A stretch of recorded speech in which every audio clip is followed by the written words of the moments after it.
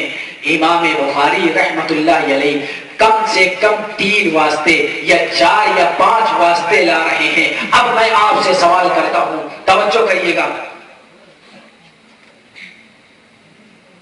سوال دہرا کر کے پھر آ گیا. اللہ کے نبی نے سب سے پہلے نماز کہاں اور کس کے ساتھ پڑھی ہے؟ اللہ کے نبی نے سب سے پہلے نماز کہاں اور کس کے ساتھ پڑھی ہے؟ اللہ کے نبی نے سب سے پہلے نماز حضرت جبرائیل علیہ السلام کے ساتھ پڑھی ہے. نماز فرض بھی تھی, جبرائیل آئے تھے, نبی کو وضو کرنے کا طریقہ سکھایا تھا, نبی نے اسی طریقے کے مطابق وضو کیا تھا, اور پھر اللہ کے نبی نے جبرائیل کے ساتھ میں نماز ادا فرمائی تھی, کیونکہ جبرائیل نے وضو سکھایا تو جبرائیل نے نماز بھی سکھائی. بار بار سوال آیا, ایک بار سوال آ چکا, سمجھایا گیا کہ قرآن کی مناسبت سے سوال کرو, قرآن کا بیان ہو رہا ہے نہیں, لیکن اب چونکہ جانچنا ہے نا, بہرحال حدیث کی کتابوں میں موجود ہے جبرائیل نے وضو سکھایا تھا. جب وضو سکھایا تو نماز کے لیے سکھایا تھا. یقیناً اللہ کے نبی نے نماز ادا فرمائی تو جبرائیل بھی اللہ کے نبی کے ساتھ تھے. تو ہو گیا نا کس کے ساتھ نماز ادا فرمائی. جی کام کے سوال کرو. اب اگر یہی سوال کر لو گے آپ کس دن اور کہاں پیدا ہوئے, کس جگہ پر, تو ہمیں خود اپنے بارے میں بھی یاد نہیں ہوگا.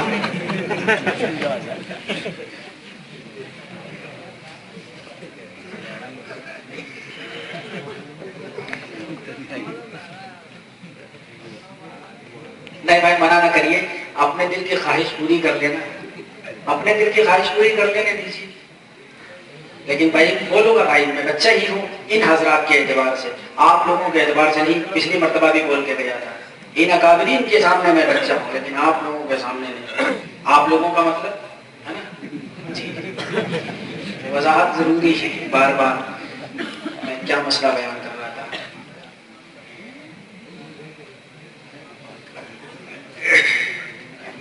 میں بخاری کے اوپر بات بیان کر رہا تھا. جی سوال کرنے جا رہا تھا آپ سے, سارے لوگ بتاؤ آپ کو نبی سے پیار ہے یا نہیں؟ کتنے لوگوں کو پیار ہے؟ ہاتھ اٹھاؤ. سب کو پیار ہے.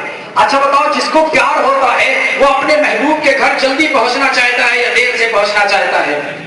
جس کو اپنے محبوب سے پیار ہوتا ہے وہ اپنے محبوب کے گھر جلدی پہنچنا چاہتا ہے. بتاؤ اگر تمہیں نبی کے روزے کی زیارت کے لیے جانا ہو, نبی کے روزے پر جانا ہو, آپ کے قصبہ گنج جلوارہ سے کوئی جہاز, یہاں تو ہے ہی نہیں ایئرپورٹ, یہاں سے اگر کوئی جہاز اڑے اور چلے اور وہ مدینہ طیبہ آپ کو 5 یا 6 گھنٹے میں پہنچانے والا ہو, اور آپ کے یہیں سے کوئی جہاز اڑ کر کے مدینہ طیبہ آپ کو 1 گھنٹے میں پہنچانے والا ہو, بتاؤ نبی سے آپ کی محبت کیا کہتی ہے؟ کس جہاز سے آپ سفر کرنا پسند کریں گے؟ یقیناً اسی جہاز کا آپ انتخاب کریں گے جو 1 گھنٹے میں آپ کو مدینہ طیبہ پہنچانے والا ہو. یہ امام اعظم ابو حنیفہ ہے جو نبی تک آپ کو صرف صحابی کے واسطے سے پہنچانے والے ہیں, اور یہ امام بخاری ہے جو کم سے کم 3 یا تو 5 واسطوں سے آپ کو نبی تک پہنچانے والے ہیں. اب آپ کی محبت کیا کہتی ہے بتائیے؟ ارے میرے بھائیوں آپ تو چلے جاؤ گے, وہ تو جائیں گے بھی نہیں. کیوں؟ جاؤ صبح مسئلہ پوچھنا, اگر ان کے عالم ہوں گے تو, نہیں ہوں گے تو فون لگا کے پوچھنا, ابھی یہیں بیٹھے بیٹھے فون لگاؤ جواب لو. میں تو بار بار بولتا ہوں جاؤ ان سے جا کر کے مسئلہ پوچھنا. ہمارا ویزا لگ گیا ہے, ہم مدینہ جا رہے ہیں بزنس کے لیے, تجارت کے لیے, کمپنی جا رہے ہیں, فلاں جگہ جا رہے ہیں, جا سکتے ہیں. ہاں بالکل جانا جائز ہے, حلال کمائی یہ عبادت ہے, حلال کمائی کمانا, پیسہ کمانا یہ عبادت ہے, یہ بھی عبادت ہے, آپ جائیے بالکل جا سکتے ہیں. پھر آپ ان سے مسئلہ پوچھئے نبی کے روزے کی زیارت کی نیت سے سفر کر سکتے ہیں یا نہیں؟ نہیں, نبی کے قبر کی زیارت سے سفر کرنا یہ شرک ہے, آپ سفر نہیں کر سکتے ہو. تو وہ تو جائیں گے ہی نہیں, وہ تو جائیں گے ہی نہیں. عظمت کے عنوان سے بات یاد آئی, عظمت کے عنوان سے بات یاد آئی میرے بھائیوں. عظمت ایسی چیز ہوتی ہے, عظمت ایسی چیز ہوتی ہے, کبھی کبھی عظمت کی وجہ سے انسان وہ چیز قربان کر دیتا ہے جو قربان کرنا بھی نہیں چاہتا ہے.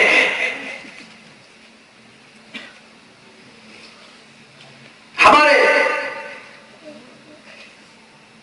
دیوبند کے عالم دین اپنی کتاب میں تحریر فرماتے ہیں, کسی ایک مقام پر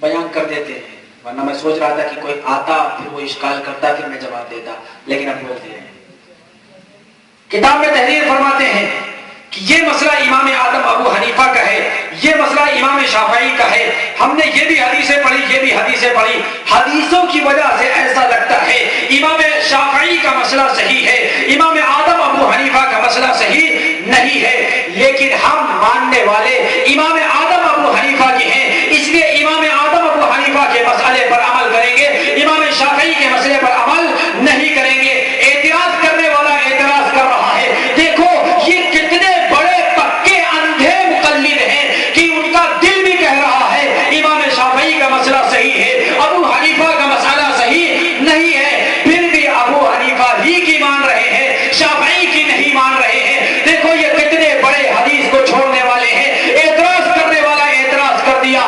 میرے بھائیوں، میں نے کہا عقیدت کی وجہ سے کبھی وہ چیز قربان کر دینی پڑتی ہے جو قربان کرنے کو بھی دل نہیں چاہتا ہے۔ آپ بتاؤ، حج کرنے کے لیے مکہ مکرمہ جاتے ہو، کعبۃ اللہ میں جاتے ہو، اللہ کے نبی نے ارشاد فرمایا کعبہ میں نماز ادا کرو گے، ایک نماز کے بدلے میں 1,00,000 نمازوں کا ثواب اللہ عطا فرمائے گا۔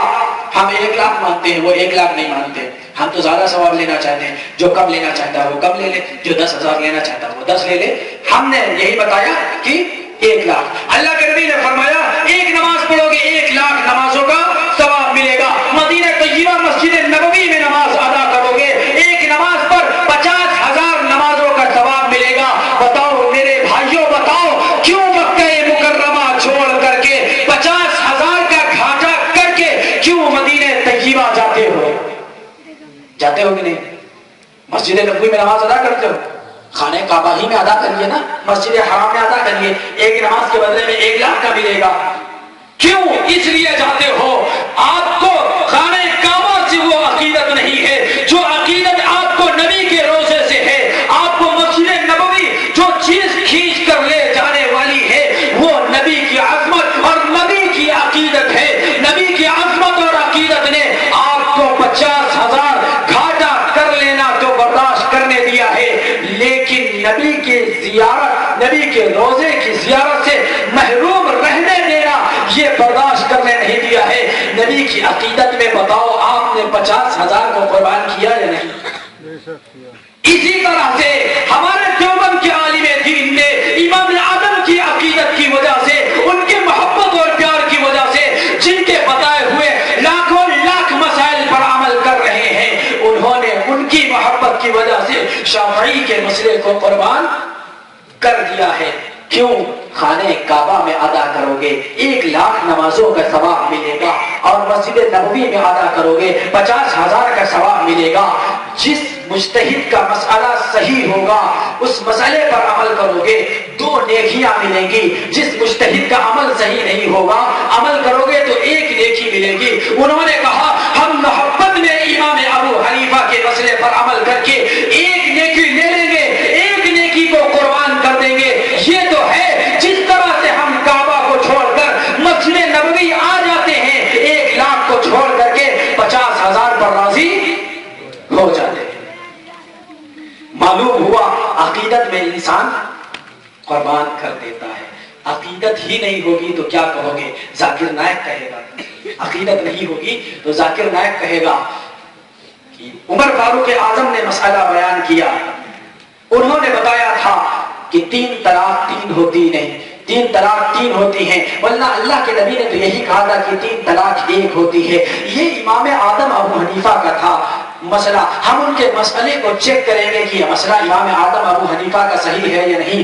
جب ذاکر نائک کہتا ہے کہ جب ذاکر نائک کہتا ہے عمر بن خطاب کے مسئلے کو ہم چیک کریں گے، عمر بن خطاب نے 3 کو 3 کہا ہے، اگر ہم کہہ دیتے ہیں کہ لاؤ ذاکر نائک کے مسئلے کو ہم چیک کریں گے تو ہمارے کالج میں پڑھنے والے، یونیورسٹی میں پڑھنے والے، وہ بڑا دین کا کام کر رہا ہے، ہزاروں لوگ اس کے ہاتھ پہ اسلام قبول کر رہے ہیں، دیکھو لائیو چینل پہ آتا ہے، اس نے اسلام قبول کیا ہے، وہ دین میں داخل ہوا ہے، ٹھیک ہے وہ اپنی جگہ پر کام کر رہا ہے، ٹھیک ہے جو کام کر رہا ہے، لیکن اس کا منصب نہیں ہے مسئلہ بتانا، اس کا منصب نہیں ہے مسئلہ بتانا۔ ٹھیک ہے وہ جو دین کا کام کر رہا تھا اسے دین اسلام کی تبلیغ کرنی چاہیے، ہندو کو اسلام کی دعوت دے، یہودیوں کو اسلام کی دعوت دے، عیسائیوں کو اسلام کی دعوت دے، لیکن مسائل بتانا ہمارے علماء کا کام ہے. اگر وہ کہتا ہے فاروق اعظم کے مسئلے کو چیک کریں گے تو چونکہ صحابہ کی محبت آپ کے دل میں نہیں ہے, آپ کا دل نہیں دھڑکتا ہے, اور جب میں کہہ دیتا ہوں کہ میں ذاکر نائک کے مسئلے کو چیک کروں گا تو اس کا انگلش بیان سن کر کے, اس کی فرفر انگلش سن کر کے اس کی محبت عظمت آپ کے دلوں میں گھس چکی ہے, تو آپ کہتے ہو مفتی صاحب مولانا صاحب آپ چیک کرو گے, وہ تو بہت بڑا آدمی ہے. ہم کہتے ہیں کیا فاروق اعظم سے بڑا آدمی, کیا وہ فاروق اعظم سے بھی بڑا آدمی ہے؟ اگر وہ فاروق اعظم کے مسئلے کو چیک کر سکتا ہے تو 1000 مرتبہ اس کے مسئلے کو بھی چیک کیا جا سکتا ہے. میرے بھائیوں میرے بھائیوں میرے بھائیوں, فاروق اعظم تو وہ ہے, الگ الگ ہم نے صحابہ کی عظمت پر بات نہیں کی ہے. فاروق اعظم تو وہ ہے جس کے بارے میں اللہ کے نبی نے فرمایا ہے فاروق اعظم جو بولتا ہے وہ بھی سچ بولتا ہے, جو سوچتا ہے وہ بھی صحیح سوچتا ہے, اس کی سوچ بھی صحیح ہوتی ہے, اس کا بول بھی صحیح ہوتا ہے. تو فاروق اعظم نے جو فیصلہ سنایا ہوگا کیا وہ صحیح فیصلہ نہیں سنایا ہوگا؟ بالکل صحیح فیصلہ سنایا ہوگا فاروق اعظم نے. ایک جگہ پر سوال کیا, ہم 2-4 واقعات کے انداز میں آپ کو سمجھاتے ہیں تاکہ آپ کو یاد رہ جائے. ایک صاحب نے سوال کیا, مولانا قرآن میں لکھا ہوا ہے اطیعوا اللہ و اطیعوا الرسول, اللہ کی بات مانو رسول کی بات مانو, پھر یہ امام کہاں سے آ گئے؟ ہم نے قرآن کی آیت پوری پڑھو, اس نے کہا اطیعوا اللہ و اطیعوا الرسول واولی الامر منکم, اللہ کی بات مانو, رسول کی بات مانو, اور حاکموں کی بات مانو, امراء کی بات مانو. میں نے کہا تمہارا ترجمہ بہت اچھا ہوا, اب میں ترجمہ کرتا ہوں, اللہ کی بات مانو, رسول کی بات مانو, اور مودی اور اکھلیش کی بات مانو. یہ تمہارا ترجمہ بنا, حاکم تو وہی ہے نا. اور میرا ترجمہ اللہ کی بات مانو, رسول کی بات مانو. عبداللہ ابن عباس فرماتے ہیں الفقہاء, اور فقہاء اور مجتہدین, دین کے ماہرین کی بات مانو. ہمارا ترجمہ ہے اللہ رسول کی بات اور دین کے ماہرین کی بات مانو, اور تمہارا ترجمہ بنتا ہے اللہ کی بات مانو, رسول کی بات مانو, اور حاکموں. حاکم کا ترجمہ میں نے کیا, حاکم کون ہے؟ اسی کی بات مانو گے, اس کی ماننا صحیح ہے تو وہ اللہ کا نبی ہے. ترجمہ دیکھو, آپ سنو. میں نے کہا چلو منہ مانگے موت لو مجھ سے, حاکم کی بات اگر ماننی ہے تو ٹھیک ہے. اور دیکھو عمر فاروق اعظم یہ حاکم بھی ہے, عمر فاروق اعظم فقیہ بھی ہے. اگر حاکم کی بات ماننا ہے تب بھی فاروق اعظم حاکم ہے, خلیفہ راشد ہے, حکومت کرنے والا, خلافت کرنے والا ہے, تب بھی اس کی بات صحیح ہے. اور اگر اس کا مطلب فقیہ اور مجتہد اور دین کا ماہر, تو فاروق اعظم فقیہ اور مجتہد اور دین کا ماہر بھی. اب کیوں چھوڑتے ہو امام اعظم اور فاروق اعظم کی بات؟ اب تو چھوڑنے کا آپ کو حق نہیں بنتا. ایک سوال آیا ہے, عورتیں مسجدوں میں نماز ادا کر سکتی ہیں یا نہیں؟ پچھلے مرتبہ میں اس کا جواب دے چکا ہوں. اب آپ حضرات آدھے آئے ہو آدھے نہیں آئے ہو تو وہی بات بار بار دہرائیں گے, تو بعض حضرات کہیں گے ایک ہی بات رٹ کے آیا ہے, وہی یاد کر کے آیا ہے, وہی ہر بار بولتا ہے. اب میں تو اللہ گواہ ہے, میں سوچا نہیں کہ یہاں بیٹھنے کے بعد کیا بولوں گا. جو اللہ کہلوا دے وہ, جو اللہ کہلوا دے زبان سے حق اور سچ بات. عورتوں کے نماز کے مسئلے پر میں پہلے بھی بیان کر چکا ہوں, اور وہاں پر بھی غالباً مفتی صاحب نے وہاں بھی بیان یہ کیا تھا کہ عورتوں کے نماز کے اوپر غالباً ہمارے مفتی صاحب ہی نے یا کسی اور صاحب نے وہاں پر بھی یہ بات بیان کی تھی, عورتوں کے نماز کا مسئلہ. عورتیں مسجد میں نماز پڑھنے جائیں یا نہیں؟ سوال ہوتا ہے کہ عورتیں مسجد میں نماز پڑھنا جائز ہے یا ناجائز ہے. میرے بھائیو تم دکان کرتے ہو, توجہ کریے گا, میں نبی کے زمانے کا تذکرہ سنانے جا رہا ہوں. تم دکان پہ جاتے ہو تو اچھا سے اچھا مال لے کر کے آتے ہو, اچھے سے اچھا مال لے کر کے آتے ہو. کبھی دکان پر جاتے ہو تو یہ نہیں کہتے ہو کوئی سا بھی مال دے دیجئے جو چل سکے اور پیسے ہم سے پورے لے لیجئے. کبھی ایسا کرتے ہو دکان پہ؟ کوئی بھی دے دیجئے جو چل سکے. وہاں تو جاتے ہو اچھے سے اچھا مال. اب مسئلہ پوچھنے میں بھی تو آپ مجھ سے مسئلہ یہ پوچھئے کہ اچھا کیا ہے, عورتیں نماز مسجد میں پڑھیں یا گھر میں پڑھیں؟ جائز ناجائز نہیں, اچھا پوچھو نا. اب اچھا اللہ کے نبی کے زمانے میں دیکھو, عمر فاروق اعظم کی بات میں بات آئے گی نا. اب نبی کا زمانہ اچھا دکھاتے ہیں, اللہ کے نبی کے زمانہ ہے, نبی صلی اللہ علیہ وسلم کا دور خلافت ہے. اللہ کے نبی کے زمانے میں عورتیں تو مسجد میں نماز پڑھنے کے لیے آ جا رہی ہیں, لیکن اگر مسجدوں میں نماز پڑھنا اچھا ہوتا تو خود نبی کی پاک پیاری بیویاں اپنے حجروں میں موجود رہ کر کے نماز مسجد سے لگے ہوئے بنے ہیں. نبی کی بیویاں حجروں سے نکل کر کے مسجد میں نماز ادا نہیں کر رہی ہیں. کیوں بیویاں سمجھ رہی ہیں, نبی بھی سمجھ رہا ہے, ان عورتوں کے لیے مسجد سے زیادہ بہتر گھروں میں نماز ادا کرنا ہے. اسی لیے تو نبی کی بیویاں گھر پہ نماز ادا کر رہی. تو یہاں اچھا کیوں نہیں تلاش کرتے؟ نہیں, اصل میں اچھا کہاں سے ہوگا؟ پھر نوجوانوں کے لیے چانسز ختم ہو جائیں گے.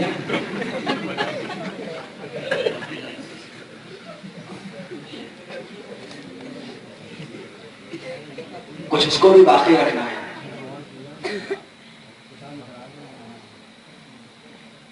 اب اس کے آگے نہیں بولیں گے. پچھلی مرتبہ بھی بول کے گئے تھے, اگر ساری عورتیں مسجد میں نماز پڑھنے لگے تو ہمارے سارے نوجوان بھی انشاءاللہ سب نمازی بن جائیں گے. جتنے ہوٹلوں پر, دکانوں پر, چوراہوں پر بیٹھے رہتے ہیں نماز کے وقت میں, سب اول وقت میں بالکل پہنچیں گے. چلو نماز, اور باقاعدہ گفتگو ہوگی. کس محلے میں؟ اچھا ہاں وہاں, مشورہ کر کے جائیں گے. اور اگر ہمارے تبلیغی جماعت کے ساتھی قید نماز کے بعد بات ہوگی اور عورتیں اگر بات سننے کے لیے بیٹھ جائیں, ایک نوجوان بھی نہیں اٹھے گا. چاہے تبلیغی جماعت والے 2.5 گھنٹے نہیں 5 گھنٹے بات کریں گے. ایک نوجوان بھی کوئی تھکے نہیں آپ لوگ؟ نہیں ہم بالکل نہیں تھکے حضرت, آپ بات کریے. مستقل بات سنتے رہیں گے. میرے بھائیوں, ہر جگہ اچھا تلاش کرتے ہو تو یہاں بھی اچھا دیکھو نا. یہاں اچھا نہیں دیکھتے ہو. ابو داؤد شریف میں روایت موجود ہے, اللہ کے نبی نے ارشاد فرمایا, عورت مسجد میں نماز ادا کرے اس سے بہتر ہے کہ گھر میں نماز ادا کرے. عورت گھر کے آنگن میں نماز ادا کرے, صحن میں نماز ادا کرے, اس سے بہتر ہے کہ اندر نماز ادا کرے. نبی نے ارشاد فرمایا, اندر عورت نماز ادا کرے اس سے بہتر ہے سب سے اندر والی کوٹھری میں نماز ادا کرے. نبی کہتے ہیں عورت کے لیے سب سے بہتر گھر کی اندر والی کوٹھری میں نماز ادا کرنا ہے. تم کہتے ہو عورت کے لیے سب سے بہتر سب سے کھلی صحن والی مسجد میں نماز ادا کرنا. ہر جگہ تو بہتر دیکھتے ہو, پھر یہاں بہتر کیوں نہیں دیکھتے ہو؟ میرے بھائیوں, اصل فاروق اعظم رضی اللہ عنہ نے منع کیا, اس وجہ سے منع کیا, حالات اس طرح کے نہیں رہے تھے, معاملات اس طرح کے نہیں رہے. آج کل اس زمانے میں کیا حالات اس لائق ہیں عورتیں مسجدوں میں جائیں؟ حالات اس لائق ہیں کہ نماز پڑھنے جائیں؟ نماز پڑھنے کے لیے عورتیں گھروں سے نکلیں گی تو پھر نوجوان بھی ساتھ میں گھروں سے نکلیں گے. نوجوانوں کو پہلے دعوت دو. ہاں, نوجوانوں کو کوئی ایک بھی نماز کی دعوت نہیں دے گا. عورتوں کو سب نماز کی دعوت دے رہے ہیں. کوئی بھی اس نوجوان کو نہیں پکڑے گا اور نماز پڑھنے کے لیے جاؤ. جب ہمارا کوئی نوجوان دوست بگڑا ہوا تبلیغی جماعت کی وجہ سے بیچارہ تھوڑا بہت دین کے راستے پر آئے گا, یہ فوراً خناس بن کر کے اس کے پاس گھسے گا. تیری نماز نہیں ہوتی تو آمین زور سے نہیں بولتا, تیری نماز نہیں ہوتی تو رفع یدین نہیں کرتا, تیری نماز نہیں ہوتی تو آمین زور سے نہیں بولتا, ناک کے نیچے ہاتھ باندھتا ہے, سینے پر ہاتھ نہیں باندھتا. اور جب تک نماز نہیں پڑھ رہا تھا تو ایک مرتبہ بھی پوچھنے نہیں گیا تھا. یہ ان کی محنت ہے. میرے بھائیوں, ہم مجبوراً بولتے ہیں, مسلک کی تبلیغ ہم نہیں کرنا چاہتے ہیں. ہم یہ چاہتے ہیں کہ ہمارے نوجوان, ہمارے سنی مسلمان حق پر, سچ پر, صحیح بات پر قائم رہیں, وہ حق سے ہٹنے نہ پائیں. شکوک اور شبہات میں مت پڑو. میرے بھائیوں, یقین کر لو, اعتماد کر لو, وہ راستہ جس راستے پر بڑے بڑے اللہ کے ولی رہے ہو, جس راستے کے اوپر, جس منہج کے اوپر محدثین اور فقہا رہے ہوں, جو محدثین کی ہسٹری پڑھ کر دیکھو. اگر میری کتاب کا حوالہ مت نوٹ کرو, جاؤ اہل حدیث عالم کی کتاب کا حوالہ نوٹ کرو. نواب صدیق حسن خان اپنی کتاب الحتہ فی ذکر استحاء الستہ, اس کے اندر لکھتا ہے, امام بخاری یہ بھی امام کی ماننے والے تھے, ابو داؤد, ترمذی, نسائی, ابن ماجہ, یہ جتنے محدثین ہیں یہ سارے کے سارے کسی امام کی مان کر نماز ادا کرنے والے تھے. یہ وہ خود لکھتا ہے, جب بخاری کسی سے پوچھ کر نماز پڑھے, جب امام مسلم کسی سے پوچھ کر نماز ادا کرے, امام ترمذی, ابن ماجہ کسی سے پوچھ کر نماز ادا کرے, جس کے پاس لاکھوں لاکھ حدیثوں کا ذخیرہ ہے, تم جاہلو بتاؤ تمہارے پاس 4 حدیثیں بھی نہیں ہیں, تم بغیر پوچھے ایسے ہی نماز ادا کر لو گے. اتنے بڑے بڑے محدثین, میں نے حوالہ دیا, غیر ہے مقلد کی کتاب کا، اس نے لکھا ہے یہ سارے اماموں کی مانتے تھے، اتنے بڑے بڑے محدثین اماموں کی مان کر چلے، تو ہم لوگوں کو امام کی نہیں ماننا چاہیے؟ اور میں نے بتایا امام، وہ کہے گا امام کی مانتے ہو تو امام بخاری کی مان لو، کیوں امام ابو حنیفہ کی مانتے ہو؟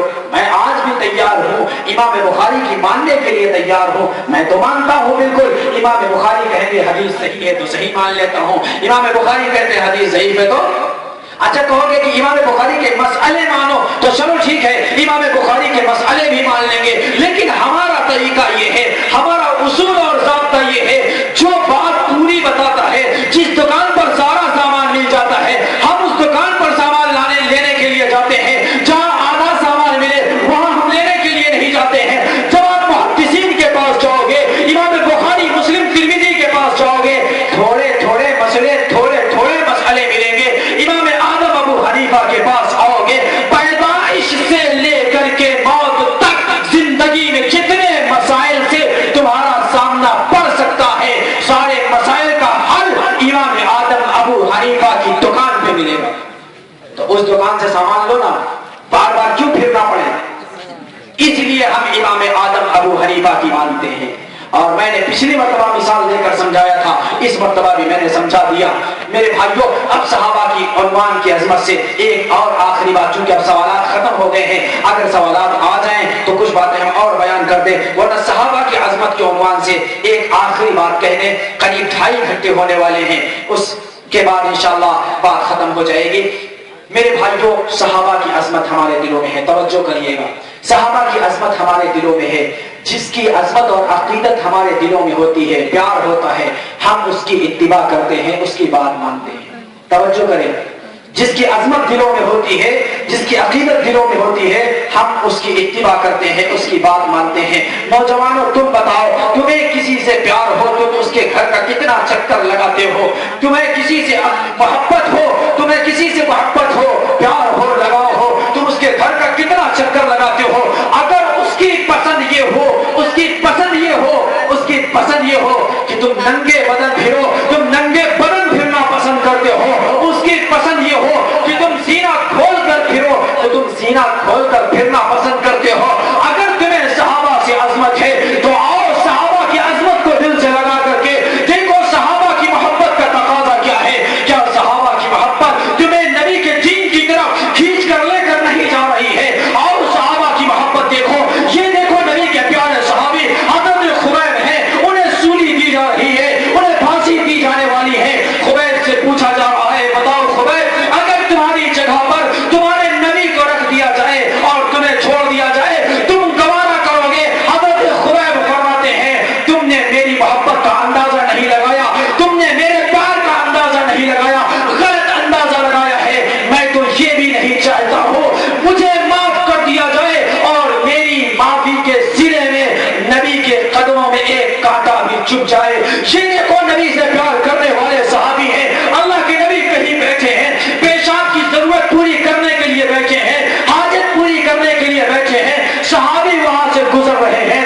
صحابی کو پیشاب نہیں لگی ہے، لیکن نبی کی ادا کو، نبی کی ادا کی نقل اتارنے کے لیے صحابی وہاں پیشاب کا کرنے کا انداز بنا کر بیٹھ جاتے ہیں تاکہ نبی کی یہ ادا بھی پوری ہو جائے۔ یہ دیکھو نبی کے پیارے صحابی ہیں، اللہ کے نبی کے پاس آتے ہیں، نبی اپنا دست اقدس ان کے سر پر رکھ دے رہے ہیں، نبی کہے، وہ صحابی کہہ رہے ہیں، جس سر کے اوپر نبی کا مقدس ہاتھ رکھا گیا اب اس سر کے بال ہمیں نہیں کٹوانے ہیں۔ یہ نبی سے محبت کرنے والے صحابی ہیں۔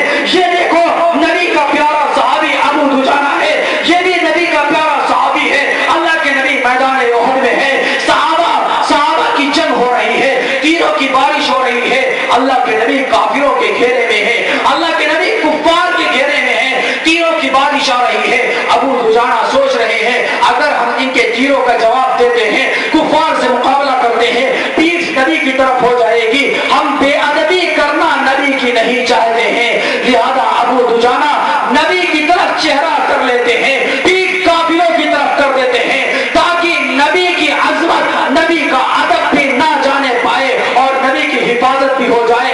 اپنی پیٹھ کے اوپر تیروں کے نیزوں کے زخم کھاتے جاتے ہیں، حتیٰ کہ ان کا ہاتھ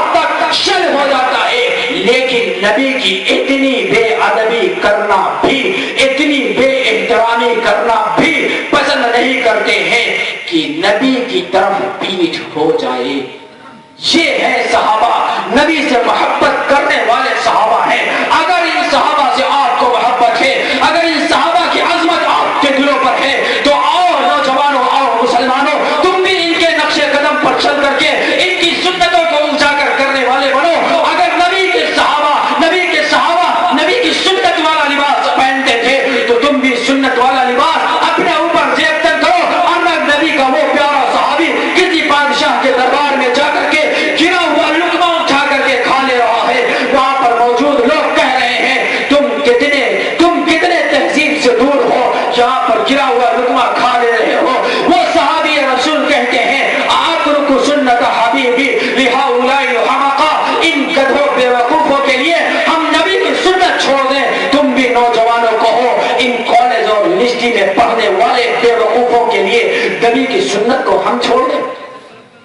اب کالج والے کہیں گے ہمیں بے وقوف ہونا بھی، ارے نبی کی سنتوں سے دور کرنے والا عقل مند ہوگا، ہم تو نہیں کہتے۔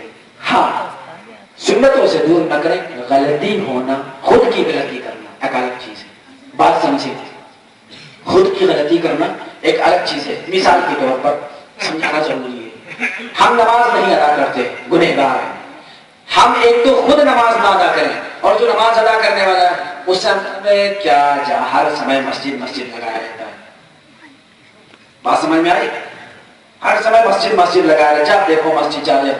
ایک تو خود نماز نہ پڑھنا یہ گناہ ہے، پھر یہ الفاظ کہنا یہ نمازی اور نماز کی حقارت ہے۔ اسی طرح آپ خود سنت کے مطابق اگر کچھ نہیں کر سکتے ہیں تو کسی کو دے کر کیا جوانی میں بھی، سمجھ گئے نا، میں کیا جوانی میں کچھ وقت ہو جاتا تب کر لیتے۔ تو دین سے اس طرح سے الفاظ بول کر کے میرے بھائیوں دور مت کرو۔ خود سے نہیں ہو پایا، آپ اپنی غفلت کا، اپنی لاپرواہی کا، اپنے گناہ کا اعتراف کرو، اپنے اندر ندامت رکھو۔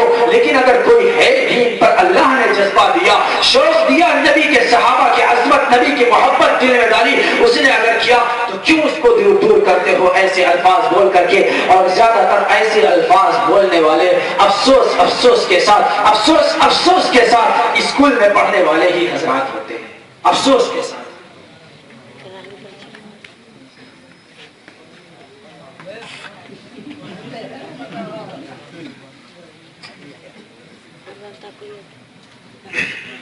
نبی کے صحابہ کی عظمت کے حوالے سے ہم کہہ رہے تھے کہ عظمت یہ ہے کہ ان کی بات مانی جائے، ان کی اتباع کی جائے۔ آج صفر المظفر کی 3 تاریخ ہے یا 2 ہے؟ جی 3 ہے نا، مغرب کے بعد سے چوتھی ہو گئی، 3۔ آج 3 تاریخ ہے۔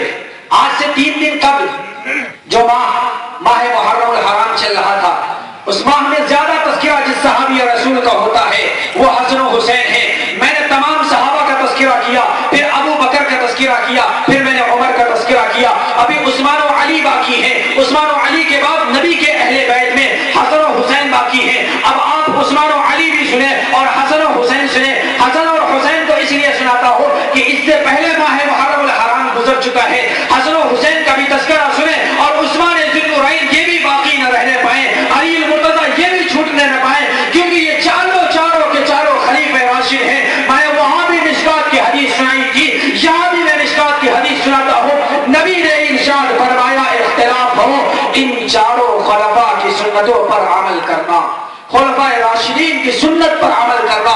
ابو بکر خلیفہ راشد، عمر خلیفہ راشد، عثمان خلیفہ راشد، علی المرتضی خلیفہ راشد۔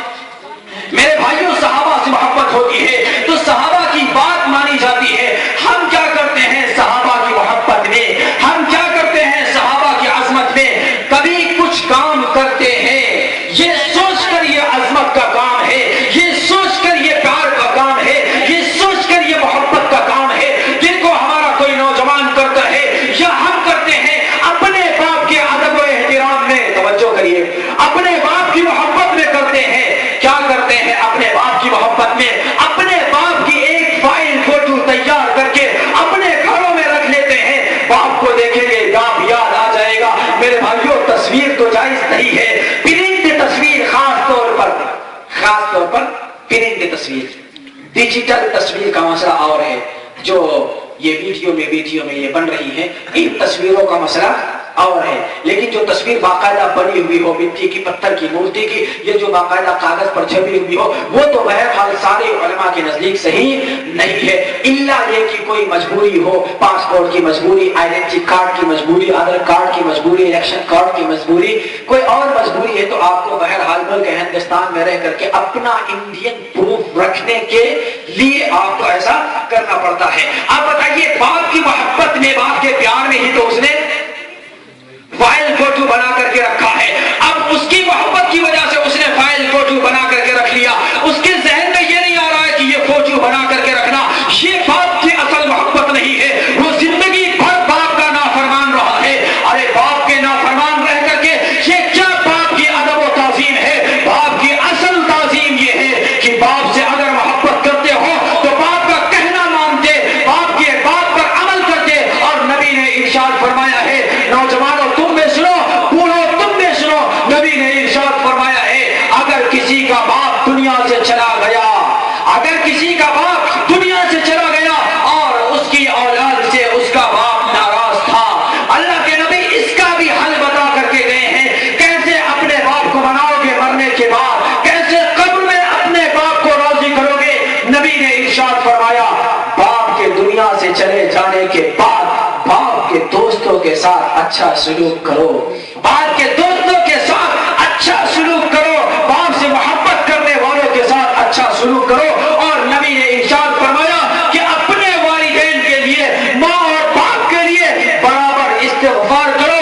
اور ان کے لیے صدقہ خیرات کرو، اللہ تمہارے باپ کو قبر میں راضی کر دے گا اور تم فرما بردار شمار ہو جاؤ گے۔ یہ کام تو ہمارا نوجوان نہیں کر رہا ہے، باپ کی محبت میں، الفت میں یہ کام نہیں کر رہا ہے، لیکن باپ کی محبت اور الفت میں اس نے یہ کام کر لیا ہے۔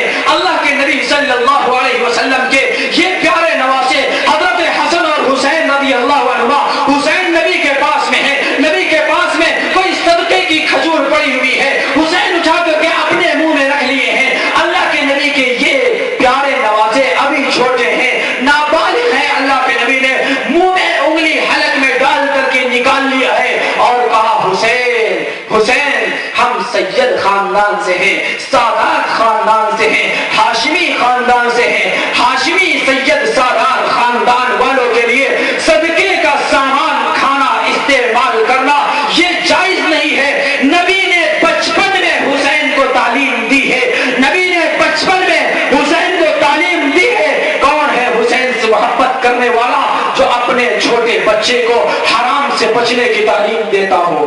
کون ہے حسین سے محبت کرنے والا جو اپنے چھوٹے بچے کو بچپن میں، اپنے چھوٹے بچے کو بچپن میں حرام سے بچنے کی تعلیم دیتا ہو؟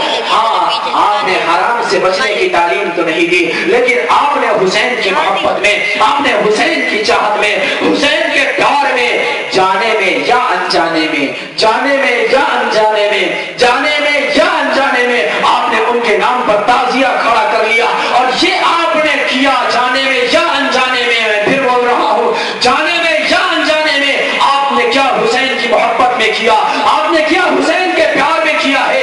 میں آپ کو اس کا تفصیلی جواب دے رہا ہوں، ہمت ہے بیٹھنے کے ایک گھنٹہ؟ جی انشاءاللہ اگر دل صاف کر کے سنو گے تو کبھی بھی یہ سوال اب نہیں آئے گا جو مسئلہ چھڑ گیا ہے۔ حضرت حسین سے آپ محبت کرتے ہو، توجہ کریے، حضرت حسین سے آپ محبت کرتے ہیں، محبت میں تعزیہ رکھتے ہیں۔ ابھی سنیے، میں تعزیہ کو ابھی حرام نہیں کہہ رہا ہوں، آپ خود فتویٰ دیجئے گا میری بات سننے کے بعد، ٹھیک ہے؟ ابھی میں کوئی فتویٰ نہیں دے رہا ہوں، سنیے۔ آپ حسین کی محبت میں تعزیہ رکھتے ہو، اچھا آپ حسین سے محبت کرتے ہو، کیا ابو بکر عمر عثمان و علی سے محبت نہیں کرتے ہو؟ کیا باقی 1.5 لاکھ صحابہ سے محبت نہیں کرتے ہو؟ اگر حسن و حسین سے محبت ہے تو پھر 1.5 لاکھ تعزیہ ہر محرم میں نکالا کرو، کیونکہ وہ بھی تو نبی کے صحابہ ہیں۔ آپ کہو گے نہیں، ہم اہل بیت سے محبت کرتے ہیں، اہل بیت ہونے کی وجہ سے ہم ان کے نام پر تعزیہ کرتے ہیں، اسی وجہ سے دوسرے صحابہ کا نہیں، حسن و حسین کا کرتے ہیں۔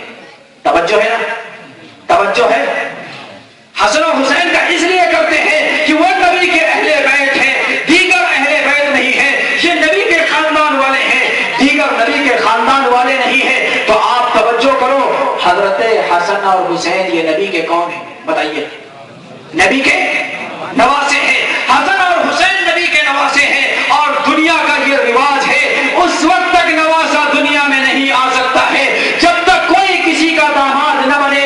کوئی کسی کی بیٹی ہوگی، پھر کوئی کسی کا داماد بنے گا، جب کوئی کسی کا داماد بنے گا تو نواسا دنیا میں آئے گا۔ اگر علی نبی کے داماد نہ بنتے، اگر عثمان نبی کے داماد نہ بنتے تو نبی کا نواسا دنیا میں نہ ہوتا۔ نبی کا داماد پہلے بنا ہے، پھر نبی کا نواسا دنیا میں آیا ہے۔ میرے بھائیوں بتاؤ، جس کے طفیل نواسا جنم لے رہا ہے، جس کے صدقے میں نواسا جنم لے رہا ہے، اس کی محبت پہلے ہے یا نواسے کی محبت پہلے؟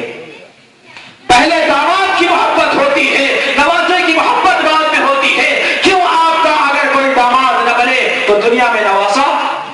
تو پہلے داماد کے نام پہ کرو، بعد میں نواسے کے نام پہ کرو۔ ہاں، داماد تو بعد میں بنے گا، پہلے کوئی آپ کا سسر بنے گا تب آپ کا کوئی داماد بنے گا۔ اگر سسر نہ بنے تو پھر کوئی داماد کیوں؟ پہلے کوئی سسر بنے گا تو آپ کی بیوی آئے گی، آپ کی بیوی آئے گی تو آپ کی بیٹی آئے گی، آپ کی بیٹی آئے گی تو داماد آئے گا، داماد آئے گا تو نواسا آئے گا۔ ابو بکر صدیق، عمر فاروق اعظم یہ نبی کے خسر ہیں، یہ نبی کے سسر ہیں۔ اگر عمر فاروق اعظم، ابو بکر صدیق یہ نبی کے سسر نہ بنتے، یہ نبی کے خسر نہ بنتے، بتاؤ داماد کہاں سے آتے؟ بتاؤ نواسے کہاں سے آتے؟ بتاؤ بیٹیاں کہاں سے آتی؟ تو پہلے نبی کے سسر کے نام کا تعزیہ کرو، پھر نبی کے داماد کا نام کا تعزیہ کرو، پھر نبی کے نواسوں کا نام کا تعزیہ کرنا۔ کیسے مسلمان تم ہو؟ سسر کو تم نے چھوڑ دیا، خسر کو تم نے چھوڑ دیا، داماد کو تم نے چھوڑ دیا، اور تم نے نواسوں کا ماتم شروع کر دیا۔ ہاں، ماتم کرتے ہو، تعزیہ کرتے ہو، حسن اور حسین کے نام کا تو تعزیہ کرتے ہو، حسن اور حسین کے نام پہ تعزیہ، اور ساتھ ساتھ وہاں علم پہ یا علی لکھا ہوتا ہے۔ علی، علی کے نام بھی کا نعرہ بھی لگاتے ہو، حضرت علی کے نام کا نعرہ لگاتے ہو۔ اگر یہی علی علی المرتضی مراد ہے تو، اگر حضرت علی زین العابدین مراد ہے تو وہ مسئلہ الگ کا ہے، لیکن علی المرتضی کے نام کا نعرہ لگاتے ہو۔ میں آپ سے سوال کرنا چاہتا ہوں، علی المرتضی نبی کے داماد ہیں، ان کے داماد کا یا علی کا نعرہ لگاتے ہو۔ آپ میں سے کوئی بندہ ہوتا ہے زوردار سامان اٹھاتا ہے تو کہتا ہے یا علی، وہ اصل میں ہے یا علی، وہ علی کو پکار کر کے مدد لیتا ہے۔ میرے بھائیوں، علی نبی کے داماد ہیں، اگر داماد کو پکار کر کے تم داماد سے مدد لے رہے ہو، کبھی تم نے سامان اٹھاتے ہوئے یہ نہیں کہا یا عثمان، یہ بھی تو کبھی کہتے جب تم یا علی کہہ کر کے سامان اٹھاتے ہو تو یا عثمان کہہ کر کے کوئی وزنی سامان کیوں نہیں اٹھاتے ہو؟ اگر نبی کا داماد مدد کر سکتا ہے تو نبی کا داماد عثمان بھی مدد کر سکتا ہے۔ کیوں؟ نبی کا داماد علی یہ بعد میں داماد بنا ہے، نبی کا داماد عثمان یہ پہلے داماد بنا ہے۔ نبی کا داماد علی، اس کو چھوٹی بیٹی ملی ہے، نبی کا داماد عثمان اس کو بڑی بیٹی ملی ہے، نبی کا داماد علی اس کو ایک بیٹی ملی ہے، نبی کا داماد عثمان اس کو دو بیٹیاں ملی ہیں۔ جو نبی کا دوہرا داماد ہے آپ اس کا نام نہیں لیتے، جو نبی کا اکیرا داماد ہے آپ اس کا نام لیتے ہو۔ علامہ جلال الدین سیوطی رحمت اللہ علیہ تاریخ الخلفاء میں تحریر فرماتے ہیں، آدم صفی اللہ سے لے کر کے آخری پیغمبر محمد مصطفیٰ صلی اللہ علیہ وسلم تک جتنے نبی اور پیغمبر آئے ہیں، کسی نبی کی دو بیٹیاں، کسی نبی کی دو بیٹیاں، کسی نبی کی دو بیٹیاں ایک شخص کے عقد نکاح میں نہیں آئی ہیں، کسی بھی نبی کی دو بیٹیاں ایک شخص کے عقد نکاح میں نہیں آئی ہے۔ کائنات میں تنے تنہا عثمان یہ انسان ہے جس کو اللہ کے نبی کی نہیں، نبیوں کے سردار کی دو بیٹیاں ملی، اس کا نام آپ نہیں لیتے ہو، یا علی کہتے ہو تو ماتم کرتے وقت پھر آپ یا عثمان یا عثمان، یہ عثمان دوہرا داماد ہے، اسی وجہ سے عثمان کو ذی النورین کہا جاتا ہے۔ یہ دو نوروں والا ہے، ایک نور نبی کی ایک بیٹی ہے، دوسرا نور نبی کی دوسری بیٹی ہے، یہ دو نور ملے ہوئے ہیں حضرت عثمان غنی رضی اللہ عنہ کو، اس لیے عثمان غنی کو ذی النورین کہا جاتا ہے، نور والا کہا جاتا ہے۔ ایک اور بات بیچ میں، کچھ لوگ کہتے ہیں نبی نور ہیں، یہاں تو نبی کی بیٹی کو بھی میں نور کہہ رہا ہوں، پتہ نہیں آپ کے علاقے میں ہے کہ نہیں۔ کچھ لوگ نبی کو نور کہتے ہیں، ہم تو نبی کی بیٹی کو بھی نور کہہ رہے ہیں، نبی بھی نور ہے، نبی کی بیٹی بھی، تبھی تو حضرت عثمان غنی کو ذی النورین کہا جا رہا ہے، دو نوروں والا، ایک نور نبی کی ایک بیٹی ہے، دوسرا نور نبی کی دوسری بیٹی ہے۔ لیکن کلیئر کر دیں تھوڑا سا، پھر حسن حسین کی طرف پھر واپس آئیں گے، کلیئر کرنا ضروری ہے۔ ان کا سوال کیا ہے، نبی بشر ہے یا نور؟ یہ بھی بولنا تھوڑا ضروری ہے تاکہ ہر ایک کے اوپر بات آ جائے۔ ان کا سوال ہے کہ نبی بشر ہے یا، یہ ایسے ہی سوال ہے، آپ مجھ سے سوال کرو کہ مولانا آپ انسان ہے یا عالم؟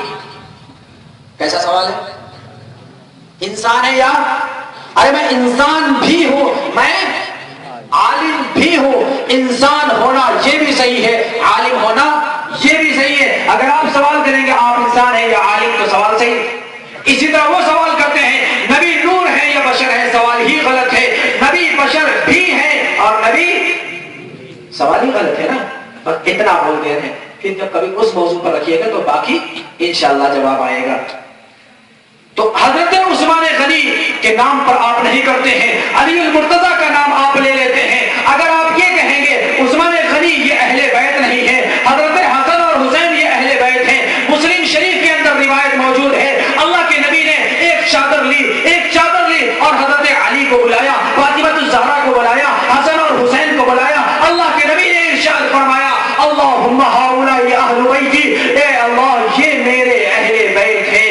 نبی نے حسن کو اہل بیت فرمایا، نبی نے حسین کو اہل بیت فرمایا، نبی نے فاطمہ کو اہل بیت فرمایا، نبی نے علی المرتضیٰ کو اہل بیت فرمایا۔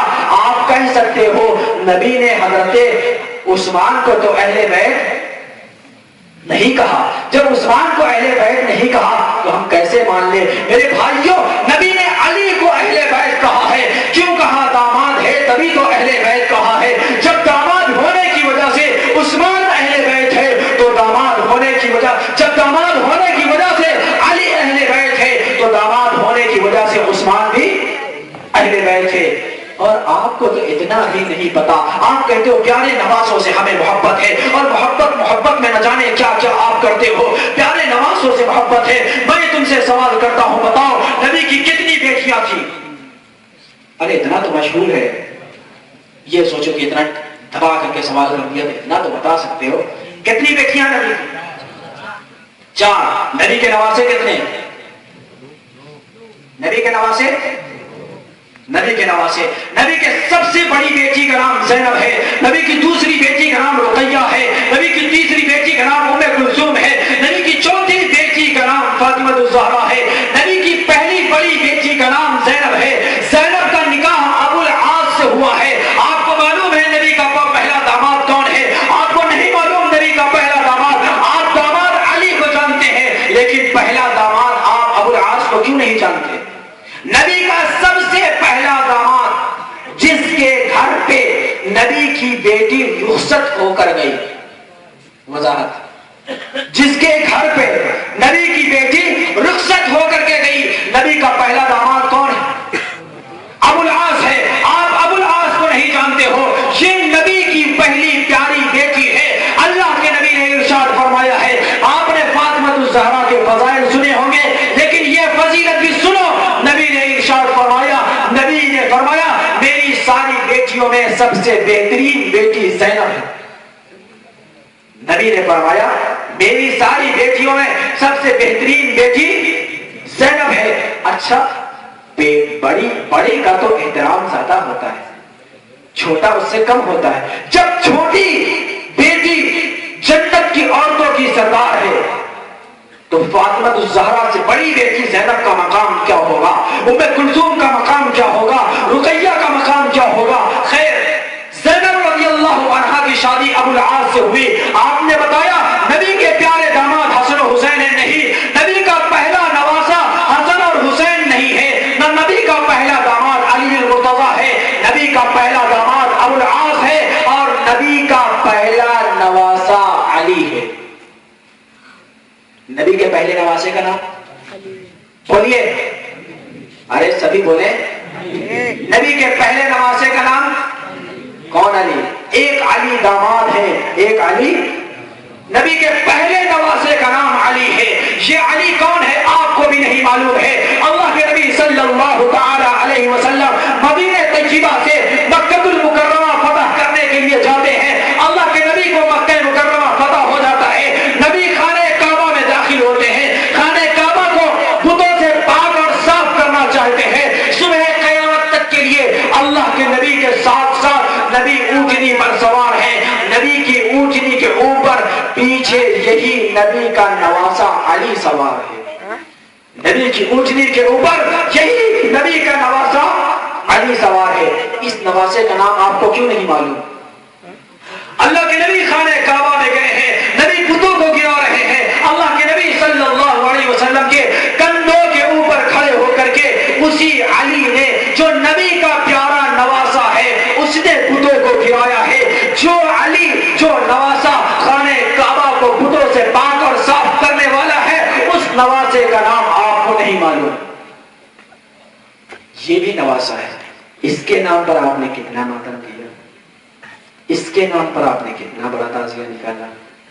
یہ بھی تو نبی کا نواسا ہے، یہ نبی کا پہلا پیارا نواسا، پہلا نواسا ہے۔ حسن اور حسین بعد میں ہوئے ہیں اور علی پہلے ہوئے ہیں۔ نبی کی دوسری بیٹی کا نام رقیہ ہے، نبی کی تیسری بیٹی کا نام ام کلثوم ہے۔ رقیہ کی شادی عثمان غنی سے ہوئی ہے، ام کلثوم کی شادی بھی عثمان غنی سے ہوئی ہے۔ عثمان غنی کے گھر میں ایک بچہ نبی کا نواسا جنم لیتا ہے جس کا نام عبداللہ ہے۔ یہ عبداللہ نبی کا دوسرا نواسا ہے۔ ابھی حسن و حسین پیدا نہیں ہوئے ہیں، حسن و حسین بعد میں پیدا ہوئے ہیں۔ نبی کا یہ دوسرا نواسا عبداللہ،